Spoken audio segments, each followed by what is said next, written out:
Good day, friends. You have found your way onto the number 63 Progressive Rock channel on YouTube.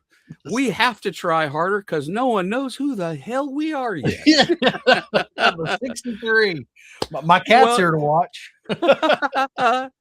um, good evening to everyone. Thanks for tuning in. We are excited to be here. I am Scott G. Davis of Mythologic, and with me today is my very good friend, Mr. Christopher M. Clark, also of Mythologic. That's right. And we are just two semi-middle-aged, Midwestern guys with considered opinions about a lot of things. Semi-middle-aged. I like that. I'm going to have to hold on to that one. And hopefully our mad discussions about things will interest you. We're kicking off this channel and our YouTube history, I suppose, with a thorough discussion of Rush as a band that means a lot to both of us. And Right now we're in the midst of examining the live albums, and we've worked our way up to the third live album, A Show of Hands. There it is. Yeah, we both got our copies today. Absolutely, we do. So I'm going to talk just a little bit about the history of it, just some broad strokes, like you like to say. Yeah. This actually was released January 9th of 1989. The recordings from it were taken from the tours for Power Windows and Hold Your Fire. It is widely considered it is the third of the big four released albums, live albums for Rush. It is widely considered, as we talked about previously, they kind of signify chapters in their lives and their recording careers and their music careers. This is widely considered to be a capstone for the synth era of them, their 1980s era where they went really heavy synthesizer wise. This is considered to be kind of like the capstone for that. I did not really realize this until I was looking into it. Other than the song Closer to the Heart, the set list on the album focuses entirely on their 1980s output. There is correct. Yeah. Nothing other than Closer to the Heart. Yeah. It is also, I noticed, does not have Tom Sawyer on it, No. which is a strange one. There was a video that was released with it, simultaneously with it. At the time, only a VHS in the late 80s. It turned out being a DVD much later when they were doing some reissues and things like that. The material from the album is actually taken from several different shows: New Orleans, San Diego. Looks like there was some from Rutherford, New Jersey. Mm-hmm. The video is entirely from Birmingham in the United Kingdom. Yeah. And it was they played in April of 1980, whatever it was, whichever one. They played a show there, and there were 2 nights they played there, and it was one of the 2 nights they took the footage from it. And there are a few songs on the actual CD that are from Birmingham, but the CD is not come. And I actually did not know this. Something told me, oh well, this is from the Birmingham because the video's Birmingham. Nope. This is not the CD. No, that's right. The CD is various other places other than just Birmingham. So that's a little bit of an overview on it. I definitely have some strong opinions about the record. Because as everyone knows, and by now, if they've been following us, I worked my way backwards through Rush, starting with Presto. So this would have been the first of the live albums of theirs that I listened to, and has a very deep, special meaning to me for many, many reasons. However, since I introduced it, I would like to hear your initial thoughts on the album and what it means to you, and what you like about it, what you don't like about it, if anything, and that type of thing. Well, I love it. I had not listened to it with a considered listening ear. Maybe it may have been 20 years since I've last really listened to it. I always really liked it, and when it came out, listened to it a lot. It has aged quite well, I feel. I'm not all that fond of Alex's guitar sounds in general, but they are very representative of what he was using at the time. They're very wiry and cutting. and in some cases mixed a little hotter than I would probably have liked. Okay. But like I said, it's representative of the sound he was using during that hold your fire power windows, that era, that lurk sound, as they called it, that effect heavy sort of wiry kind of sound, because he was trying to find a place for the guitar sonically around all these keyboards. Right. I will say this much. Well, first of all, let's compare and contrast with the previous two records. All Okay. Worlds a Stage being very raw and upfront, and a band very much in its testosterone phase, let's say, in Sure. their early years. And then Exit Stage Left was a pendulum swing back the other direction, Yeah. almost too far. I feel like this one is a really nice balance and blend between the two. The audience is much more prominent between songs, and it's kind of funny because it's almost like a joke, because you can hear Geddy introduce, I believe it's Mission, Mhm. but he's talking about, and it's so soft you can barely hear it, and the audience is really loud. Right. So I'm wondering if that's maybe an inside elbow from the band. Okay, we'll show you. We'll make the audience really loud. We'll make Geddy's Which speaking it voice could be, very, yeah. But because the other they were very aware of the fact that the audience was missing from Exit Stage Left. that So, would have improved it a lot, just on the sort of textural thing that you want when I hear a live album, the presence of the audience, and that was kind of right. downplayed a little too much. I will say this: Geddy Lee is out of his ever-loving mind. Turn the page. Sit Mhm. and listen to that song. Those bass parts are at least as challenging as YYZ, but he's singing over the top of that I stuff know. And and then juggling keyboards too in that song. The bass parts on that are absolutely completely nuts and in complete rhythmic opposition to the vocal. right. And I spent most of my playing career playing bass and singing a lot, mostly lead, and I cut my teeth learning Geddy's parts. That is next level, out of his completely ever-loving mind. Stupid, crazy, hard to do. I actually tackled it back in the day and abandoned it in disgust because it's just nuts. And if you watch him do this, I think it's on the video. Is Turn the It Page on is. the video? Okay. Yep. If you watch him do it, he he was a role model for me singing and playing bass, because he is so relaxed and he makes it look easy. That's an old cliche, but Geddy makes those things look easy. Well, So anyway, he's in a amazing. He's just amazing. And I remember when I very first saw that, and I remember there's a shot of him and he's singing, "Da, da, da, da," and he's playing, and I'm like, God, he's listen.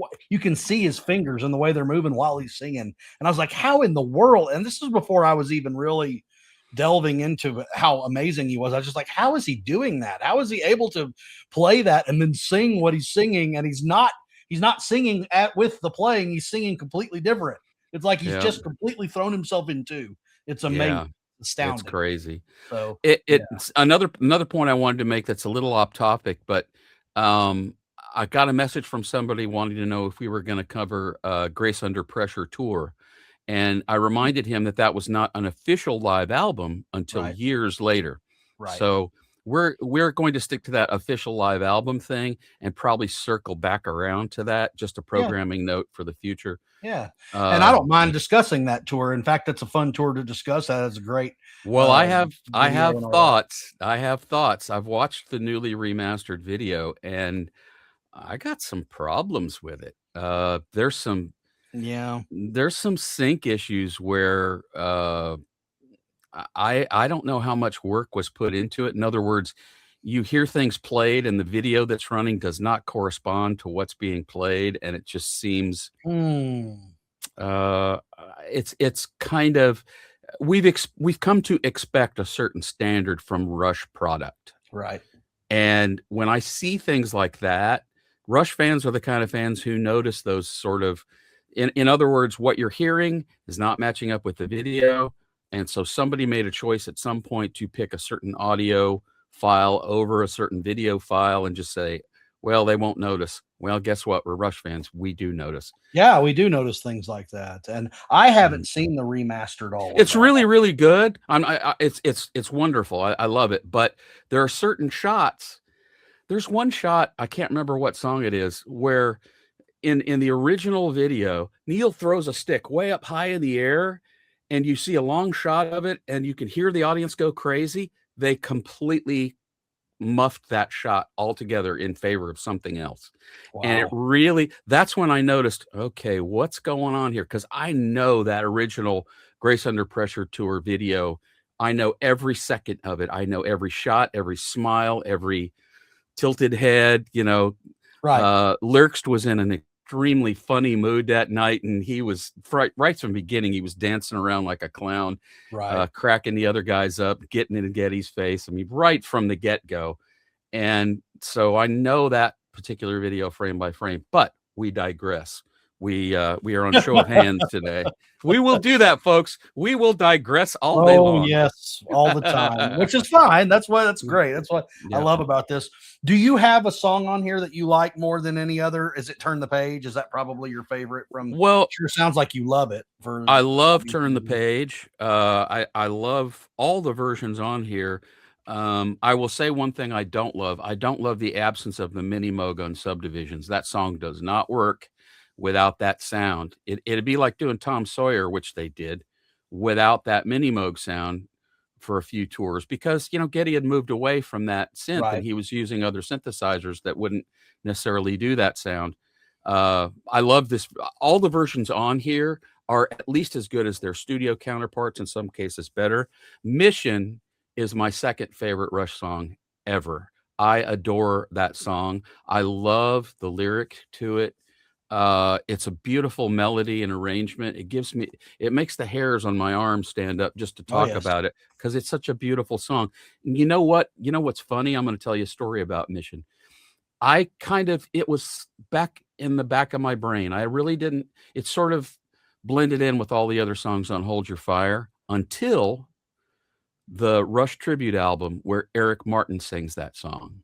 Oh, And he just brought this new, well, first of all, Eric Martin for Mr. Big. I listen to that guy sing the phone book. I'll pay money for that. sure. He's He's amazing. he's amazing. But he Absolutely. took that song and he clearly felt the lyric, and it brought the lyric into focus better for me. So now when I hear Getty singing it, I have a whole new appreciation for it. I think it's one of Neil's best lyrics. I really truly do. Mhm. Not that he sang it better than Getty, but Eric has this emotive, soulful thing about his voice that gave a different perspective. And Right. that's an album where the the the good things are not as often as we would like on a Rush tribute record, let's say, but that was Yeah, a highlight. So yeah. Mission is my second favorite Rush song, and this version of it is tremendous. Well, Um, we are in an accord then. My yeah, clear favorite on this record is Mission, yeah, it's and it such is a great one of the song. songs that I think this version is vastly superior to the studio version It's got because a Yeah, it's got something about it. Yeah, I can it's tell you what it is. It lets the Alex play the amazing outro solo and ends properly instead of fading out like they did in the middle of his solo. you're absolutely, that's definitely part of it. I It is. think it's just the tiniest little bit faster Mhm. than the studio version, not a lot. The studio version rather. But it's got that live thing. Mhm. I mean, Rush was a live band. They still Mhm. are a live band. That's where they're invested in that in a way that Sure. a lot of other artists maybe aren't so invested, or they consider it something different from the studio. Right. Rush were a live band, and I agree with you. This version of Mission is notches above the studio version. I agree. It has that excitement, that desperation to it, that edge that you Mhm. from the live performance. You can feel it in the performances of that song from those three guys, that Yep. they were focusing and there was a extra little fire to it. When you're in the studio and you write something and you smack it around for 2 months and you write and refine and Mhm. continue and refining, it can lose a little bit of that. But this performance of Mission on this album, you hear three guys who know that song Oh and they're yes. confident and they deliver it with zeal. I And I'm love it. telling you, and I get flack for this. That is my favorite Alex Lifeson solo moment of his entire career. And it was watching it live on the tape that made me see. He's almost crying. I mean, he is so emotional in the playing of that solo, and they just hit it perfectly. They filmed him perfectly the way he was just he felt like you said they feel that song, and Mhm. and you can tell even in just listening that they feel that song. But watching him on that VHS tape and then later DVD, watching him play that just it almost brings tears to my eyes just because he is so just feeling that solo.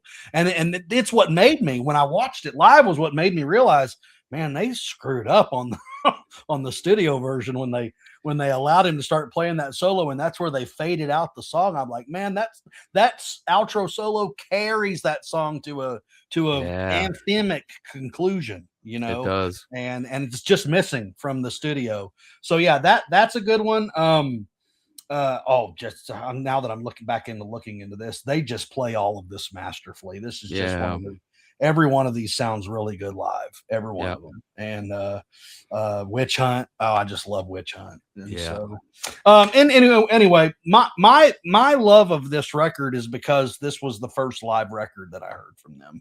So I'm in the I listen to Presto and I'm liking them and loving them, and I start looking back in their catalog, and this is one of the first ones that pops up for me, and I'm like, oh, it's a live record. That's strange. And so, believe it or not, what a lot of my first introductions to Power Windows and those songs was this.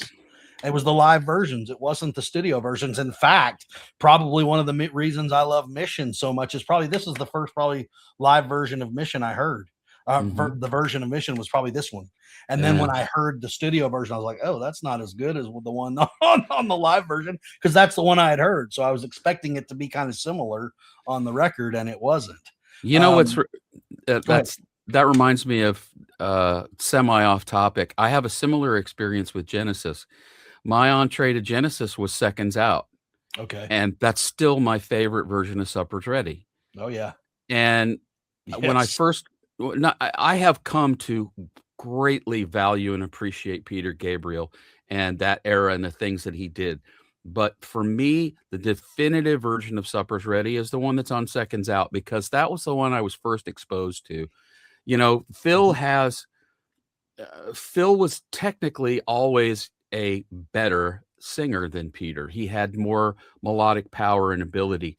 Peter was more of a rich storyteller, and Right. there was a harshness and a coarseness to his voice occasionally that, at first I it was alien to me because I knew Phil's version perfectly and so Right. well. By the time I started going back, I'm like, oh, what's all this? And then you develop appreciation for it. But exactly like you entering at Presto and working your way back, it's the same thing for me.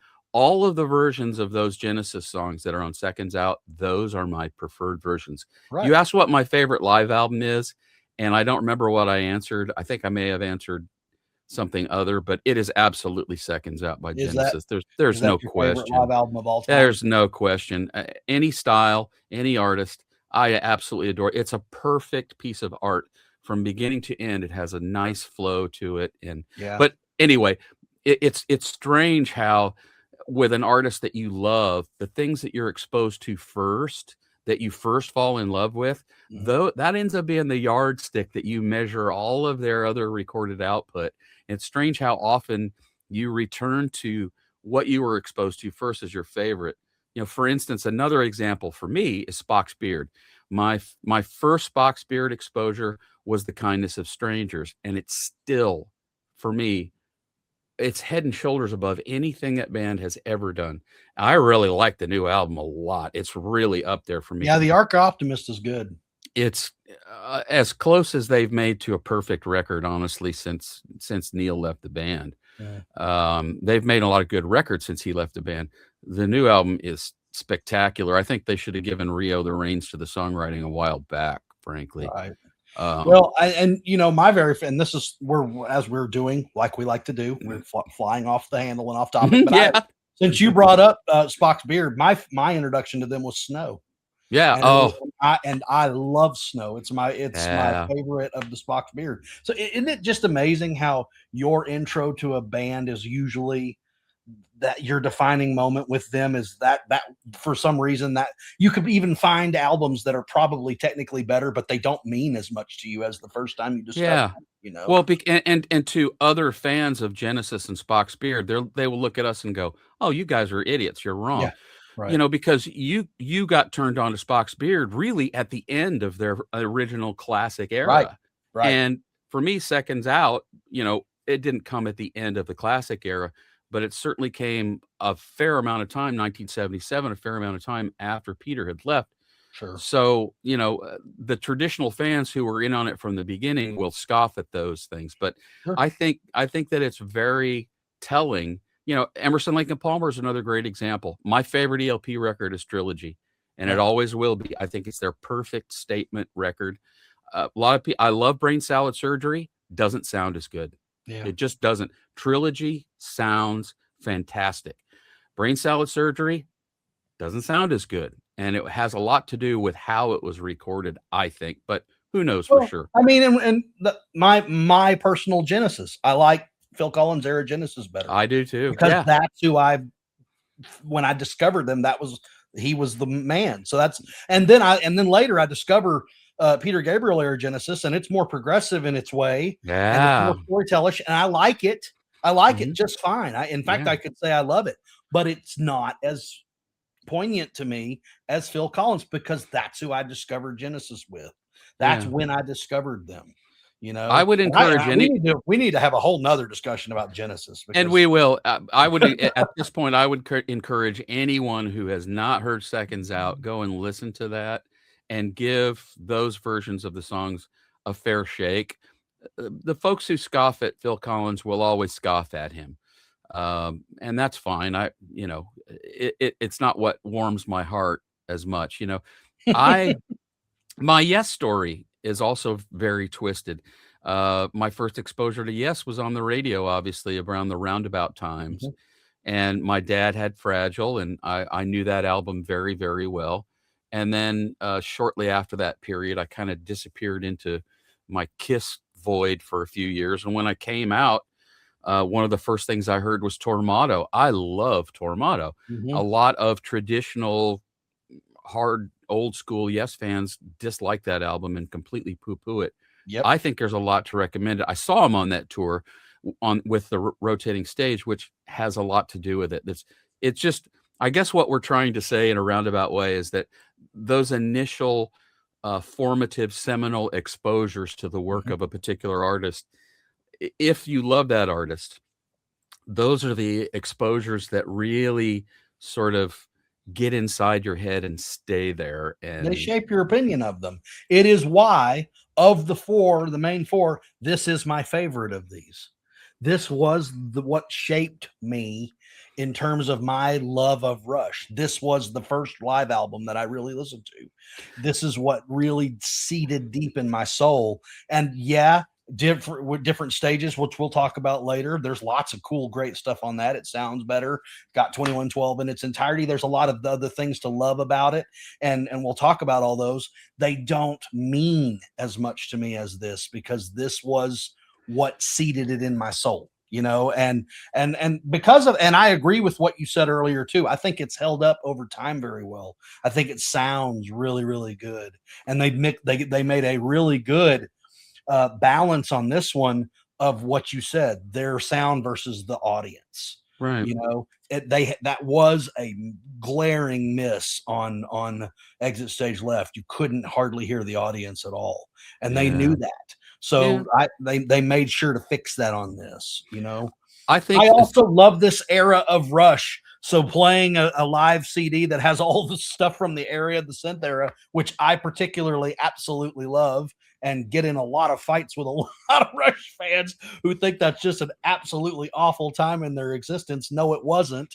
And this is a hallmark of that. This shows a lot of the best moments of that time. So there's nothing not to love about this for me. Well, I think to kind of try and shape my viewpoint of your perspective, the drums sound fantastic on this record. They sound better than they do on different stages. I do not like the drum sounds on different stages. I love different stages. That snare drum is irritating. Yeah. It's not Death Magnetic irritating, but it's of its time when that came out. It's very bright and I don't think anything's Death Magnetic or Saint Anger irritating. Yeah. But the thing that I think helps me to contextualize this stuff to people when I'm discussing the various eras of Rush. In this era, they were perfecting their skills as record producers. The first era of the band, they were becoming players and learning how to play their instruments well. By the time we get to this era and on into, I would call Presto the first record of their songwriters phase, where they were really mostly focused on quality songs, and it shows in things like The Pass. Sure. Show Don't Tell. I mean, their songwriting was their songwriting was becoming elevated. Yeah. And I think I've read in interviews where possibly Getty may have mentioned this, or maybe even Neil, that's how he sort of divided their career. Initially, they were trying to be the best players. The phase after that, they were trying to be the best record producers they could be. And then the later phases, leading all the way into the last album, Clockwork Angels. Thank you. I always want to say Time Machine. I don't know why. Leading up to Clockwork Angels, it was clear that their thrust was songwriting. Yeah. And though once you understand the intent, I guess is the word that I'm looking for, of these three men, once you understand their intent a little more at various periods in their development, it starts to make more sense. This album represents the height of their training as record producers, and it shows. They made very good records during this time. Power Windows and Hold Your Fire are fantastic albums. Honestly, I couldn't tell you which one I like better because there's so much to like about both of them. Probably Power Windows. It seems like I probably listened to Power Windows more than I did Hold Your Fire. I can't choose between those two. That's like choosing between my they're two kind daughters. I love them. For me, it's they dovetail in the way that moving pictures and signals kind of dovetail one another. They kind of two sides of the same coin for me. But I think Mission's the height of this album for me. Mission is one of Neil's best lyrics. A spirit with a vision is a dream with a mission. It really, truly, honestly, empirically, and we're talking about all pros in all popular music, it truly, honestly does not get any better than that. And I know I'm speaking from an opinion here, and others are probably going to disagree with me, but it really, go seek out, friends, the lyric to Mission without listening to it, and just read the lyrics. Just read it as prose, and you will find a very heartfelt message to all people on the planet. It's so uplifting, and it's so, and this is off topic of this album particularly, but of this era. If you go back and you read the lyrics to a lot of the songs on Hold Your Fire, that was a particularly soulful, poetic album for Neil. Yeah. Tai Shan, High Water, Mission, all those lyrics, if you just read them on their own, they're beautiful poetry, and it doesn't even have to have the song, which is amazing. All the songs are amazing. I love Tai Shan, I love High Water, I love them all, but they didn't even need that. His writing was so pristine even without the music. It was a particularly good time for his lyric writing right there, in my opinion. I think it was. So on a lot of other discussions that I've had, both on YouTube, on other channels, and off YouTube, they're hallmarks of all the music that I love are they're two words for me: craft and care. Everything that Neil did lyrically, and let's just talk, since we're on the subject, let's just talk about Neil's lyrics. Sure. Everything he did had a very well-developed craft about it that he worked very hard to hone and refine and become fluent with. And they are structured with care and precision and meaning to him. He was always clearly speaking to himself, Mhm. and the themes and the things that Neil was interested in saying to himself are not strangely themes and things that all of us can be fascinated by and entranced by and enriched by. His Right. his lyric writing, it seems like it might be kind of a cliche. Everybody knows he was a great lyricist, but I'm telling you, friends, those of you watching this program, go and seek out his lyrics. There's a few books out there of his lyrics published, and there's a couple places on. I mean, you can find his lyrics everywhere you look. You just look up a song, you can find the lyrics. They're on Wiki. Go and read a random few of his lyrics, and they're, you know, he maybe got a bad reputation for, certain things around the 2112 era, but it doesn't matter. It was still well crafted, and he was saying things that fascinated him. His marching orders to himself were, if we find it fascinating, then we're going to assume that our audience finds it fascinating. He Right. never talks down to his audience ever, whether he's writing lyrics or whether he's writing a travel book. He never talks down to people, and he certainly had the intellect to be able to if he wanted to, but he never does. Mhm. And Mission, in summary, Mission is a perfect piece of poetry. It's my second favorite Rush song behind Tyshawn. I love the shape of it musically, and like I said, it's very satisfying to just sit and read that lyric. And that's being a lyric writer myself and Yeah, insisting you have a on. special connection to the lyrics that I love Neil's lyrics, but you are a lyric writer, you write them. So I highly value, and that's why I'm letting you talk about it, because I highly value, as a lyric writer, your association with that. One that I love his lyrics. And in fact, I can defend a lot of his lyrics where people, I'm going to give you all, and this has nothing to do with the show of hands, but this is what I love about this. One of his best lyrics is in a song that not only do people lambast the song, but they think in particular his lyric writing in the song was awful, and that is "Dog Years" Oh, off I of Test love dog. Track. I So I do I. love dog ears. So do I. And it has one of a phrase that is one of my favorite lyrics he's ever written, and that is, "In the dog days, people looked too serious.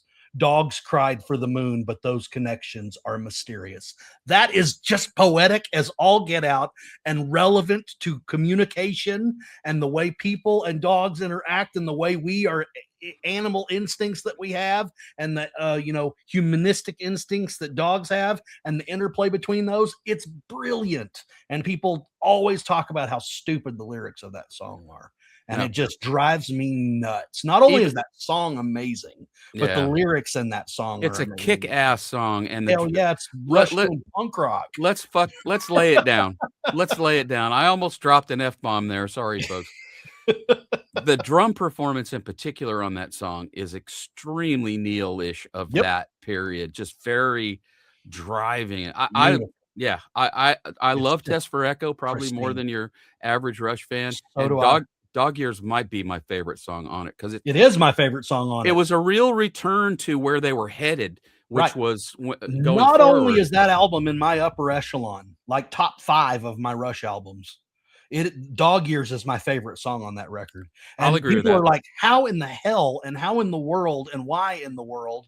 Doesn't matter, man. That's just, I love it. I The other thing absolutely too love that it. needs to be pointed out is Geddy really sings that song with an old school Geddy attitude Yes, about it. and they play the hell out of it. The Yeah, the the way they play it is just awesome, dude. I yeah, just love that song. I don't know why they So, had an I don't attitude know how about this it. delved into a defense of Dog Years, but I love it. Well, as we friends, as we work through the Rush catalog in our own way, eventually we will come to Test for Echo, Yep. and Oh, I can't wait to there will talk be about it. there'll be an extended discussion of that, and I'm sure Dog Years, because I agree with you completely. I love that album. I love the Yeah, whole thing. It was so do I. front to You cover, know, first note to last note. The whole thing is amazing. Whole thing. what's kind of weird to think about, because and this is back on the subject of today's album, Show of Hands. They would not do another live album. This was what year did you say? 1980? 1989. Okay. And it was the 87, 88 tours that they were doing there. Different Stages came out in 97 or 8. Yeah, that's 10 right. years with no, and we wouldn't have gotten that one more than likely if Neil's life hadn't completely imploded on That him. is right. I mean, it was sort of a A big filler. time stopgap measure. I mean, we didn't at that point. We didn't know if we were ever going to have any Rush again. But it's kind of funny because for the first few sections of their career, they would mark those live albums became a pillar that would mark the time. Right. And then we didn't get another one for quite some time. I'll go further than that. I'll tell you that when Different Stages came out, I didn't think we were going to see Rush again. To me, it wasn't well, are we going to see him or not? I was convinced, it's over. Oh yeah, no, there's no way he's coming back from this. The amount of tragedy he had in that 9 or 10 month span, I don't know how many people could ever come back from that. So. I don't know. I'm glad he did. Me too. And I'm certainly very glad that that he wrote Ghost Rider, because I've read that book probably 4 times, all the way through, and 2 of the times were when I was trying to deal with loss of my own, and it was very, very helpful. I think I feel very thankful and very blessed that he took it upon himself to put that down on paper, because it was very useful to me, particularly when my mother died, and you're trying to figure things out, and you're trying to put a frame on it, and then you read about Neil's experiences and what he had to go through, and it sort of frames your own experience in a different way, in a way that you can maybe deal with it a little better. So I'm just glad that, be honest, I'm glad that I lived in the same time that Neil did. Making records. I'm just very thankful for that. And then Neil, while we're on the subject of him, this is another of his quintessential drum solos. Yep. And he finally on this one, he's getting his own song as a drum solo. It's called The Rhythm. Yeah. And he would continue to have drum songs that were solos, that were the whole songs, and Der Trommler and all the different names for the songs. But this is the first time where you see him actually, this is the rhythm method, and it's a full-on drum solo song that it gets its own kind of feature. And this is another, you can just point to different fills and things he does in this, or they become quintessential Neil. And it's in fact, the other day someone was like, and I think I've said this before, and if I haven't, I'm old, so I repeat myself sometimes. But like someone said, drum solo, yes or no, on Facebook, and I said only if it's Neil Peart. Only if it's Neil Peart, that's fine. Anyone else, do I want to listen to one? Not really. With Neil, yep, I do. I will listen to an 8-minute long solo of Neil, because he was melodic. He made it a song. He did. So anyway, I love this record, man. I love it. And I see on the inside notes, they kind of went in between All the World's a Stage, where they had a lot of great pictures, and then they have Exit Stage Left, where they have one. This one's got quite a few. It's a good show. It's good. It's a good little layout. I think this is during either Territories, or I think it's Territories. I think you're right. Where that came from. God, that was the other thing they really on this album, and you don't really get it through the disc, but through the VHS, you can see how far their game had gone in their production value, and where they were. I agree with their lasers and their back thing that they were doing. I just think it was amazing. This was, and like I said, so formative for people like me who came into them at this time in their career. This is probably, like you said, Seconds Out, your favorite of all time. This would probably be mine. It really would be, just for sentimental value, if for no other reason. It just means the world to me, because this was my band. This is when I had determined, this is my band. This is my favorite band, and so everything from this era backwards, where I'm listening to them, this had special value to me. So I wonder. I really would love to hear what other people have to say at some point in time, if we can ever, if it ever comes to a point in time where we're able to get questions and answer them, in later episodes. I would love to know what people think of this. If it's important to them, why is it important to them? What are their favorite songs on it? I think everyone's experience with them is a little unique and different. And that's one of the cool things. Well, I agree. We should encourage you listeners and folks that are watching here. Feel free to comment on the video. We're not limiting anyone's voice. Absolutely not. I would love to hear what you have to say about unless you get vulgar, you get zapped if you do that. Yeah, no vulgarity. No vulgarity, but please, chime in on this stuff, because this is an open discussion and an open forum, and we want to encourage others to express their own opinions on this stuff. This is what you're seeing and hearing. We know what it is. It's our opinions on things and the way we feel about things. And I know people, I have friends who would disagree with absolutely every single word we've said on every episode we've done so far. I don't know many. You're the first Rush fan I've met other than me who really loves Dog Years. There are people I know who like it. Oh, it's okay. Oh, it's harmless. And most people don't like it. They crap all over it. You are the first person who feels as strongly about it as I do. When I first heard Dog Years and it came to the end of it, I said, "Is that an outtake from Caress of Steel?" I mean, it's got that same propulsion about it of what they were doing in that time, but brought forward in time to where they were at that point. When people say they don't like that song, I really don't get it. I know plenty of people that pile on Tyshawn.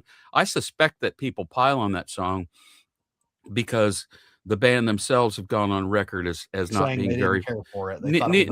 Neil thought it was a failure, and all due respect, Mr. Peart, you're wrong. You were wrong. I love that. I love that song. I love Dog Years. I think we've discussed this before. As far as Tyshawn goes, I wish they'd have put that on a show of hands, but obviously they didn't. They didn't even play it live on that tour.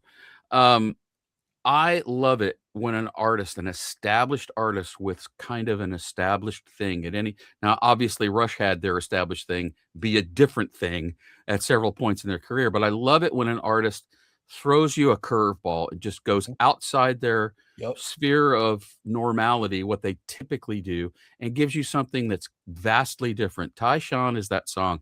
It's so evocative and descriptive, and it has this texture of it that's so tangible to me, of something that's not very tangible. The spirituality about it. They started doing that on every record after that.